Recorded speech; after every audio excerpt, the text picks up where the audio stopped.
गौंड समाज जो आहे म्हणजे आदिवासीच्या अनेक जाती प्रजाती आहेत, जवळजवळ 700. त्यातली वारली प्रजाती आणि कातकरी समाजावर मी ठाणे जिल्ह्यात मोठ्या प्रमाणावर काम केलेलं आहे. कातकरी तर एंडेंजर क्रिटिकलमध्ये आहे, भारत सरकारने जाहीर केलंय, अतिशय दुर्मिळ. तसंच गौंड समाजाचं सुद्धा आहे.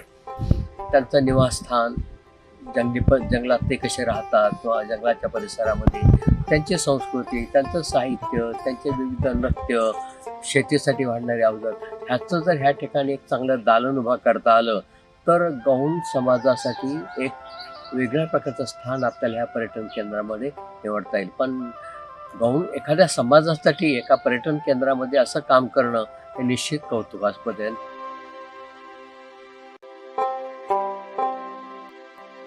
माझं कार्यक्षेत्र हे वारली जमात आणि कातकरी जमात आहे.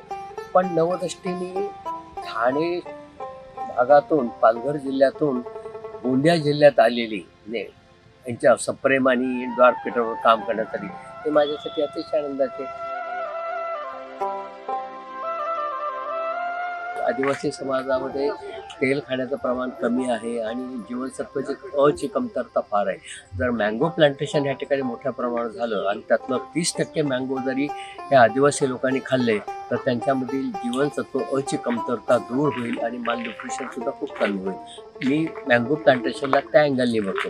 70% तरी विकावेत, पण 30% तरी त्या समाजाने स्वतःच्या खाण्यासाठी वापरावेत की जेणेकरून अतिशय महत्त्वाचं जीवनसत्व त्यांच्या मुलाबाळांना, गरोदर मातेला किंवा प्रसूती झालेल्या मातेला उपयोगात येईल. म्हणून आपण त्याच्यासाठी बघायला पाहिजे. आदिवासी जंगल हे एकमेकात घट्ट जुळलेले आहेत.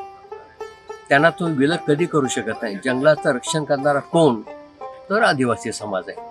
प्रत्येक झाड, प्रत्येक वेल, प्रत्येक रोपटं, प्रत्येक औषधी वनस्पती हे आदिवासी लोकांच्या जीवनाशी जोडलेले आहेत. आता आपण जंगलाचा ऱ्हास, विकासाच्या नावाखाली जंगलाचा ऱ्हास करायला लागलो, त्याच्यामुळं हा आदिवासी समाज उघडा पडायला लागला आहे. जंगलाशिवाय आदिवासी जगू शकत नाही आणि आदिवासीशिवाय जंगल जगू शकत नाही. त्यांना जंगलातून बाहेर काढणं हे म्हणजे त्यांच्या संस्कृतीचा आणि त्याचा ऱ्हास होण्यासारखा आहे. म्हणून जंगल टिकलं तर आदिवासी राहिला, जंगल गेलं आदिवासी संपला.